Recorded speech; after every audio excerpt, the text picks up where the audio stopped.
New York City has agreed to spend more than $2 billion over a decade to settle federal prosecutors' investigation into health and safety issues at the country's largest public housing authority, according to a person familiar with the negotiations. An announcement of the settlement is expected as soon as Monday, people familiar with the negotiations said. City officials have been engaged in negotiations with prosecutors from the Southern District of New York, who began investigating lead paint and other issues in New York City Housing Authority buildings several years ago. Under the terms of the agreement, New York City will spend $1 billion over the first 4 years, in addition to what it has already promised to the agency, said the person familiar with the negotiations.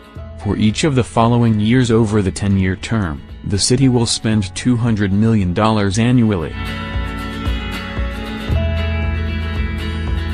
During the terms of the agreement, called a consent decree, the authority will also be overseen by a federal monitor.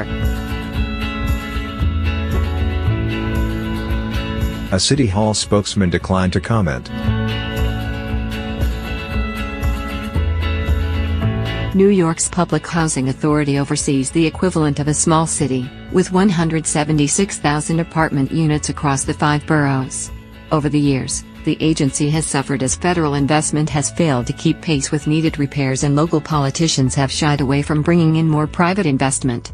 The authority now needs an estimated $25 billion in repairs, up from $6 billion in 2005. This past winter, some of the housing authority's ancient boilers gave out, at times leaving more than 320,000 people without heat or hot water. In addition, the city's Department of Investigation said in a report late last year that the authority had failed to conduct lead paint inspections as required by federal rules and city laws for 4 years. The report said former Housing Authority Chair and Chief Executive Shola Olatoye had submitted documentation to federal officials showing the agency had complied with federal rules for lead paint, which wasn't the case.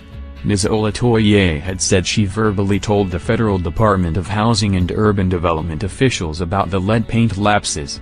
She resigned from the agency in April. HUD took disciplinary action against the authority earlier this spring, when it curbed the city's ability to spend money on major repairs to its public housing stock. Appeared in the June 11, 2018, print edition. A city to pay $2 billion in housing settlement.